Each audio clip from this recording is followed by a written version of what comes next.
It's time for a YouTube update.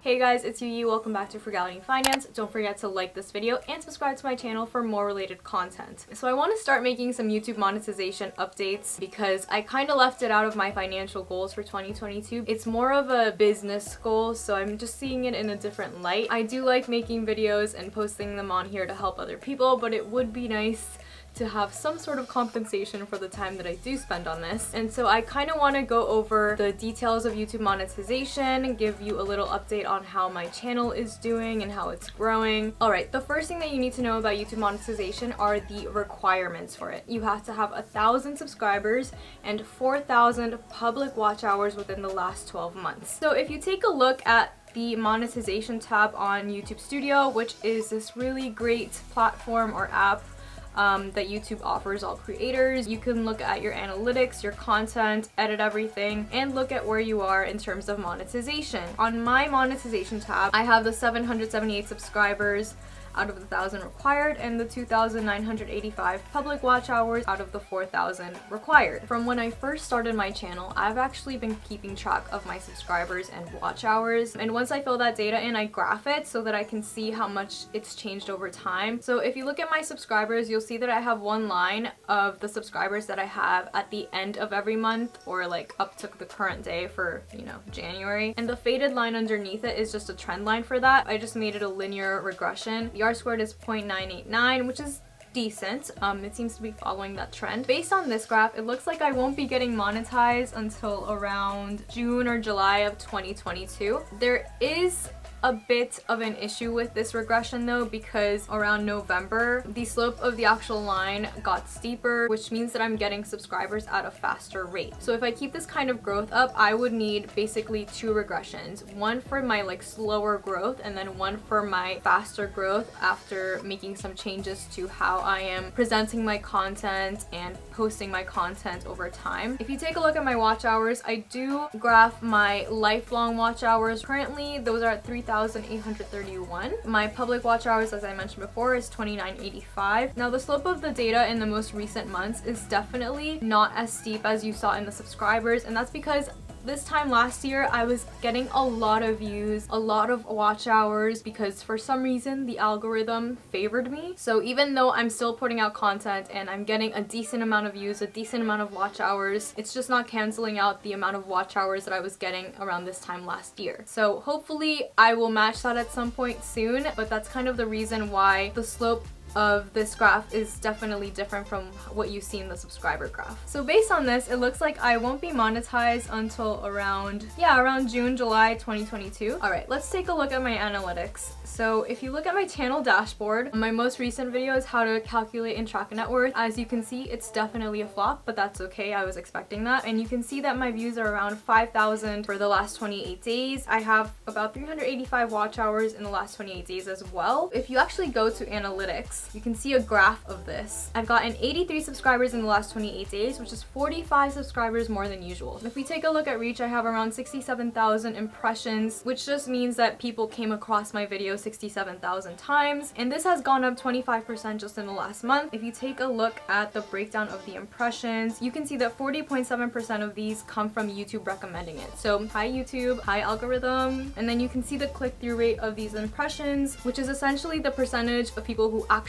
clicked on my video over the percentage of people who had an impression of my videos. I think 5% is average to good. I'm not 100% sure. There's very limited research and information on this, but I think 5% is decent.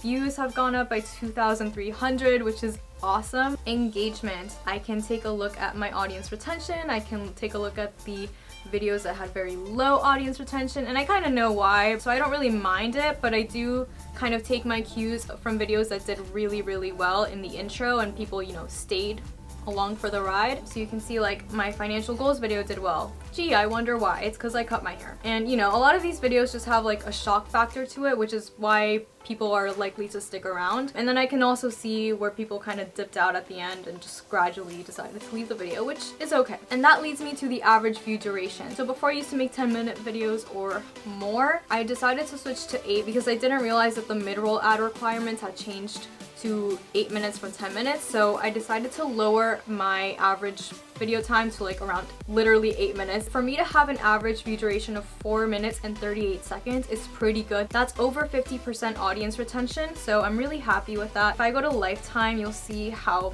much my views have increased just in the past few months. And just a quick overview of impressions, I have gotten 673,000 impressions. I can't really wrap my head around that. That's a lot. What I like about this, if I go back to the last 28 days, I can scroll down to see retention rate. So this is that percentage. My top video has been a video that I've made like almost a year ago now, 39% retention, but most of these are around 50% or higher, which I'm really proud of. That tells me that my pacing in my videos is good, my content is worth sticking around for, so I'm happy with that. I definitely would love to increase it more. I'm glad I'm not at like 20-25%. Personally, if I get more views and have a much lower retention rate, like 20% or so, I feel like I wouldn't really be proud of that, because that just means the content isn't engaging. That just means like a video for some reason is getting views, maybe it's the thumbnail, and I'm not really an artist. So that's actually where I think I'm lacking, because my click-through rate is 5%. I think that's average. I would like to increase that, and I think that has to do a lot with the title or the thumbnail. So moving forward, I did mention I've been posting shorter like 8-minute videos, and that's been going really well so far because I'm seeing some results. However, a lot of my views come from budget videos, and I love making those. I still want to make that a big part of my channel, but I am exploring a few more things in the frugality space, minimalism, stuff like that. Actually, if you look at my top videos, a lot of them have to do with frugality rather than budget videos. But if you look at the mode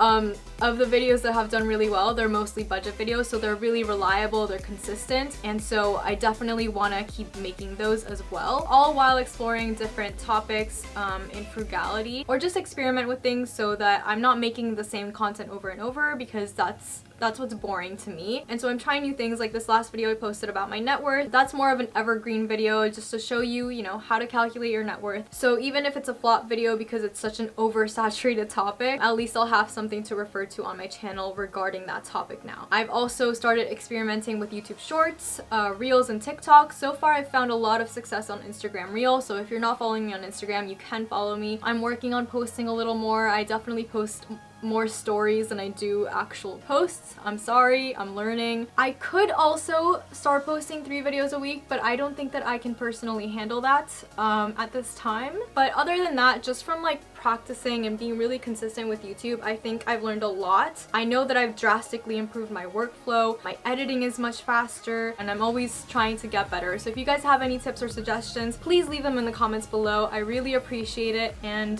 thank you for watching.